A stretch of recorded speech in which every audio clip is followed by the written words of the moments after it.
আমি তোমাদের জন্য এঁচোড়ের নতুন একটি রেসিপি নিয়ে চলে এসেছি। তার জন্য প্রথমে এঁচোড়গুলোকে ডুমো ডুমো করে কেটে এঁচোড় আর একটা আলু প্রেসার কুকারে সামান্য নুন হলুদ দিয়ে সেদ্ধ করে নিচ্ছি। এরপর জল ঝরিয়ে পেঁয়াজ কুচি, ক্যাপসিকাম, কাঁচা লঙ্কা, টমেটো, আদা রসুন কুচি করে দিয়ে দিয়েছি।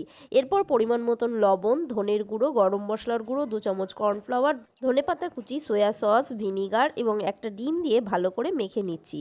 এরপর তেল গরম হয়ে গেলে লো টু মিডিয়াম ফ্লেমে ভালো করে পকোড়ার মতো ভেজে নিচ্ছি। এগুলো আপনারা চায়ের সাথে সন্ধ্যে স্ন্যাক্স হিসেবে খেতে পারেন বা এইভাবে রান্না করে নিতে পারেন। কড়াইতে তেলটা কমিয়ে নিয়ে ওর মধ্যে আদা রসুন থেতো করা দিয়ে তার মধ্যে দিয়ে দিলাম একটা মিডিয়াম সাইজের পেঁয়াজ কুচি আর 4টে চেরা কাঁচা লঙ্কা। এরপর পরিমাণ মতন লবণ, হলুদ, কাশ্মীরি লঙ্কার গুঁড়ো, ধনের গুঁড়ো দিয়ে নেড়ে চেড়ে সামান্য জল দিয়ে দিলাম। 2 চামচ tomato sauce, chilli sauce, vinegar এবং সয়া সস একসাথে মিশিয়ে দিয়ে সামান্য জল দিয়ে নেড়ে চেড়ে ফুটে আসলে সামান্য চিনি দিয়ে পকোড়াগুলো দিয়ে নামানোর আগে গরম মশলা দিয়ে নামিয়ে নিলাম।